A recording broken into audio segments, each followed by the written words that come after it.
Hikmah Kultum Ramadan. Assalamualaikum warahmatullahi wabarakatuh.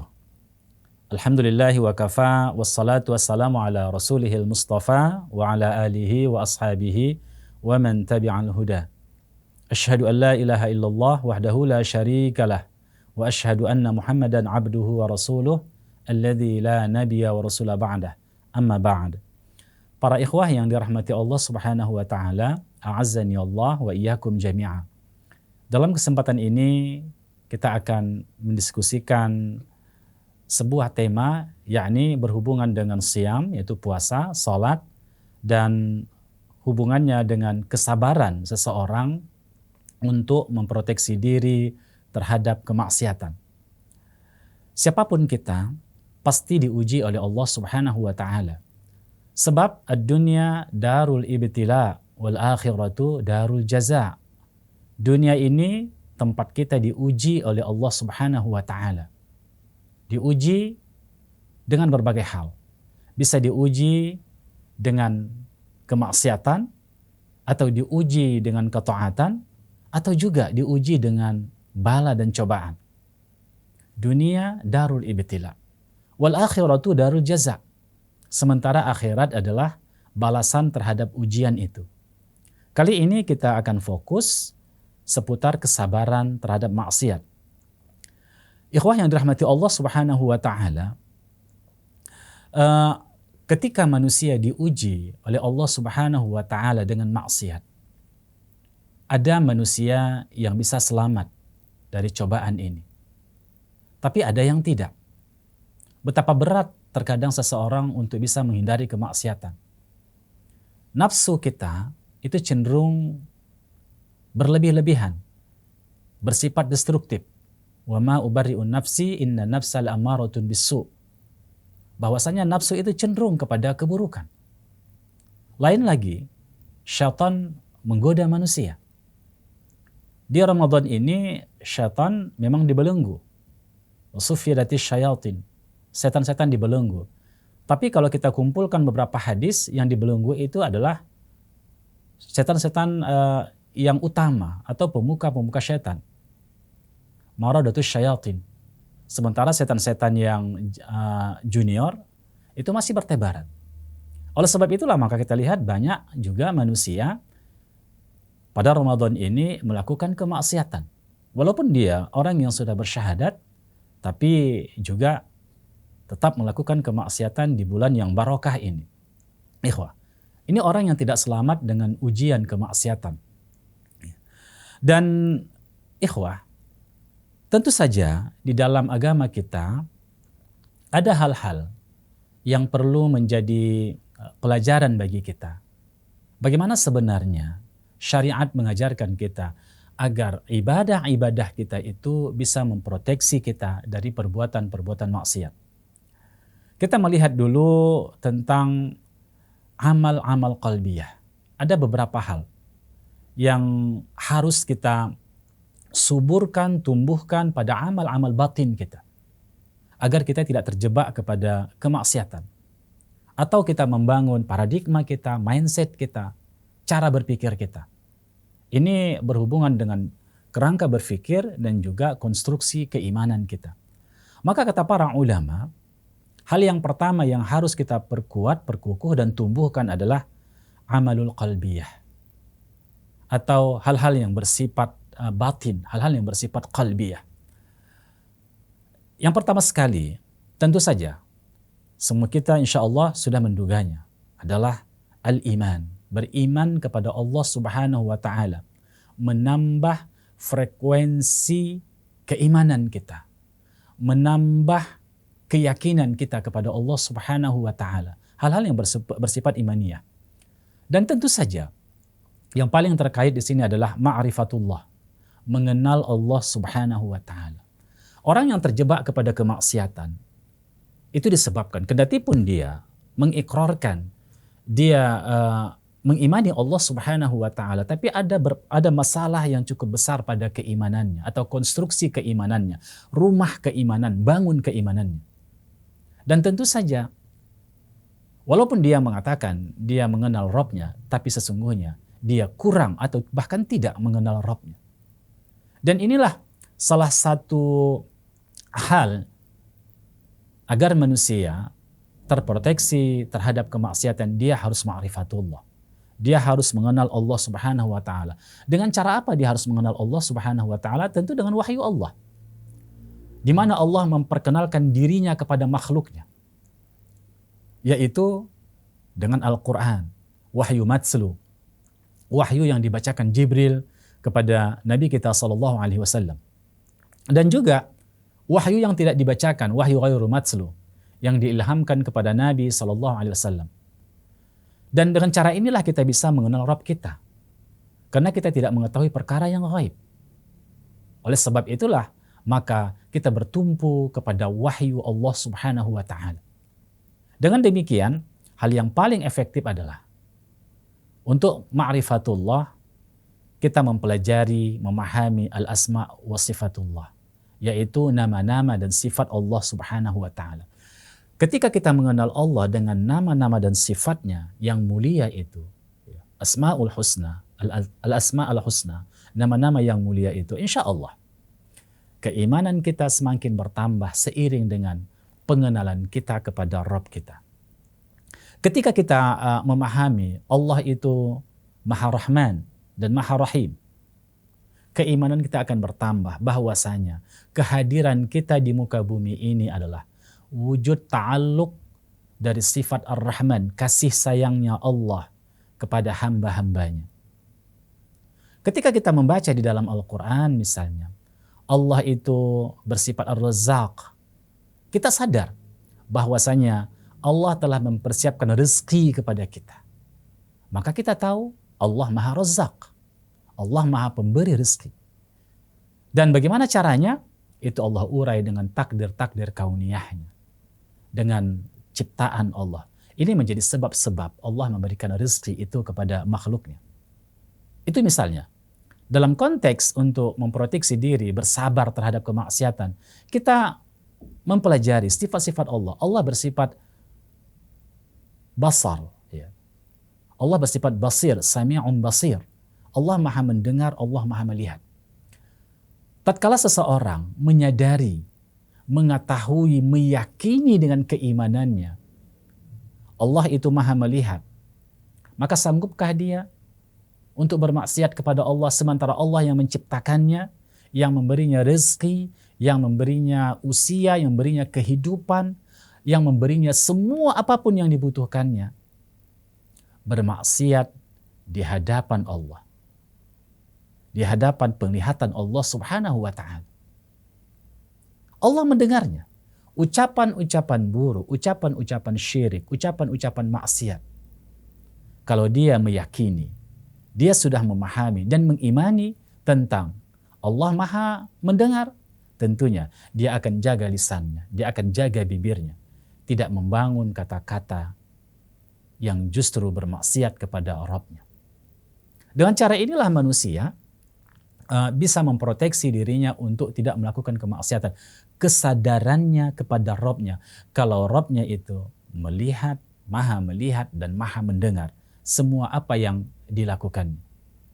Ikhwah, demikian juga hal yang paling penting pada unsur-unsur batin yang harus kita persiapkan adalah ilmul abdi biqabhi al-ma'siyah. Pengetahuan kita tentang kemaksiatan itu. Tahu kita mana yang merupakan hal-hal yang diharamkan oleh Allah Subhanahu wa taala, mana hal maksiat, mana hal taat. Kita paham. Pengetahuan terhadap ini sangat penting sekali, ikhwah yang dirahmati Allah Subhanahu wa taala. Dan juga harus membangun kesadaran kita, kesadaran pemikiran kita dan keimanan kita. Apa itu? Bahwasanya apapun yang Allah larang, yang Allah haramkan, pasti itu adalah keburukan. Segala apapun yang Allah haramkan, Allah larang kita untuk melakukannya, pasti di situ ada keburukan. Kenapa? Karena ketika Allah mensyariatkan sesuatu, Allah mewajibkan sesuatu, Allah memberikan perintah terhadap sesuatu, maka di situ ada kemaslahatan kebaikan. Dengan demikian semua syariat Allah itu adalah kemaslahatan untuk kita. Tauhid itu kemaslahatan bagi kita, kebahagiaan jiwa kita. Demikian juga sabar itu adalah ketaatan kepada Allah, kebahagiaan pada jiwa kita. Semua yang disyariatkan. Salat itu kemaslahatan untuk kita. Puasa itu kemaslahatan untuk kita, kebaikan untuk kita. Terkadang ada yang bisa dicerna oleh logika kita, bisa kita buktikan secara saintifik, tapi terkadang tidak. Karena ini masalah-masalah ukhrawi yang pada masa yang akan datang baru bisa kita rasakan. Tapi keyakinan kita mengatakan semua syariat itu adalah kemaslahatan. Dan sebaliknya, semua larangan Allah itu adalah kemafsadatan, keburukan. Jadi ketika seseorang sadar tentang hal ini, maka dia akan memproteksi dirinya. Tatkala dia melakukan kemaksiatan, sesungguhnya dia sedang menghancurkan hidupnya. Dia sedang menghancurkan masa depannya. Dia sedang menghancurkan kebahagiaan. Tidak ada kemaksiatan tanpa di situ ada keburukan dan kerusakan. Allah tidak akan melarang kita melakukan sesuatu itu kecuali di situ pasti ada keburukan untuk diri kita. Jadi kesadaran itu muncul dalam diri seseorang, maka dia tidak akan melakukan kemaksiatan. Satu maksiat yang dilakukannya ada efek buruk pada dirinya. Bahkan satu maksiat itu bisa mengundang teman-temannya berikutnya.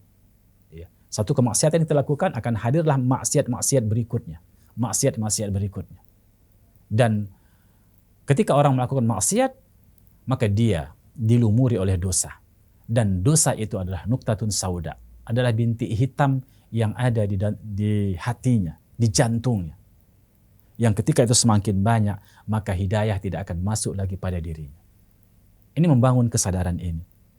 Dan Allah katakan dalam Al-Quran, وَمَنْ يَعْصِ اللَّهَ وَرَسُولَهُ.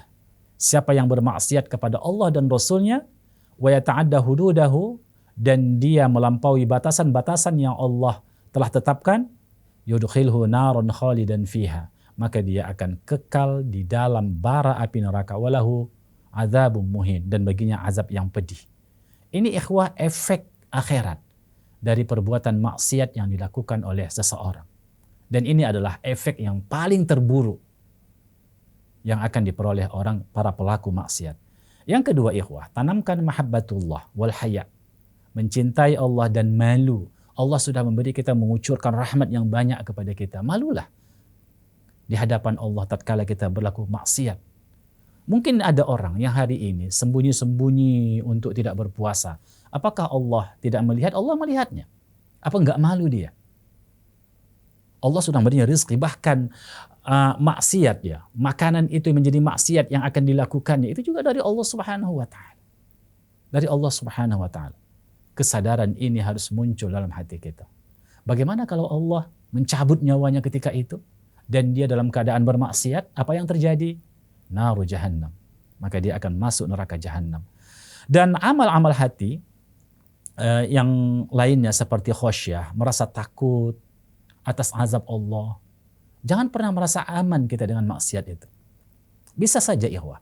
Kadang-kadang Allah Subhanahu wa taala untuk melakukan sesuatu kepada makhluknya tidak perlu terikat dengan sebab. Karena Allah tidak terikat dengan sebab. Sebab-sebab itu sesungguhnya adalah untuk kemaslahatan umat manusia. Tapi bisa saja orang dalam keadaan sehat luar biasa, lalu Allah cabut nyawanya. Takutlah dengan hal itu ikhwah. Tanamkan khasyah dan khauf di dalam hati terhadap azab dan iqab Allah Subhanahu wa taala. Dalam konteks amal fi'liyah, inilah menjadi inti kajian kita hari ini adalah bahwasanya wa kullul ibadah al-mahdhah. Semua ibadah mahdhah yang kita lakukan itu adalah tuzakkin nufus. Itu membersihkan jiwa kita. Wa muqawiyat as-sabar 'anil ma'asi, dan itu meneguhkan kesabaran kita terhadap kemaksiatan. Semua ibadah apapun itu. Tapi yang paling utama sekali adalah as-siyamu was-salatu, atau as-salatu was-siyamu. Salat dan puasa, atau puasa dan salat. Ini paling efektif untuk menghindarkan manusia atau memproteksi manusia atau menerapi manusia untuk tidak melakukan kemaksiatan kepada Allah Subhanahu wa taala. Nabi sendiri yang mengatakan, qala sallallahu alaihi wasallam, as-saumu junnah. Puasa itu adalah tembok. Puasa itu adalah perisai. puasa itu adalah dinding bagi kita untuk melakukan kemaksiatan. Imam Al-Qurtubi mengatakan, yang dimaksud dengan junnah adalah sutrah, itu pendinding kita dari maksiat. Ketika orang berpuasa, dan dia berpuasa imanan wahtisaban, dengan iman dan ihtisab kepada Allah, itu secara otomatis akan memproteksi dia dari kemaksiatan. Kalau orang berpuasa karena Allah Subhanahu wa taala, tentu dia tidak akan mau membatalkan puasa itu dan membatalkan pahala puasa itu. Dia akan menghindari kemaksiatan. Jadi secara otomatis, kalau memang dia berpuasa karena Allah, bukan berpuasa karena diet, bukan berpuasa karena penyakitnya, tapi memang karena Allah Subhanahu wa taala, pasti dia akan jaga puasa itu. Siapa yang mau berlapar-lapar? Siapa yang mau menjadi lemah dan sebagainya? Bahkan mungkin walaupun belum sampai tahap dehidrasi ya, tapi kekurangan minuman. Dia tahan 1 hari. Kalau bukan karena Allah Subhanahu wa taala, dia tidak batalkan. Tentu dia akan jaga juga pahalanya. Dia tidak akan melakukan kemaksiatan. Kalau ada dia melihat maksiat, misalnya aurat terbuka, dia langsung palingkan. Astaghfirullah. Bukan subhanallah, tapi astaghfirullah. Dia palingkan wajah dia. Begitu juga hal-hal yang lain, ikhwah. Itu puasa. Kemudian, ikhwah yang dirahmati Allah Subhanahu wa taala, selain Nabi mengatakan as-shaumu junnah. Jadi puasa itu adalah sutrah. Puasa itu adalah dinding, ya. Mendinding kita dari syahwat dan mendinding kita dari bara api neraka. Di dunia ini, puasa itu menjaga kebersihan jiwa kita, hati kita. Memurnikan hati kita. Tapi juga puasa itu akan menjadi junnah dari bara api neraka. Menjadi sutrah, pendinding.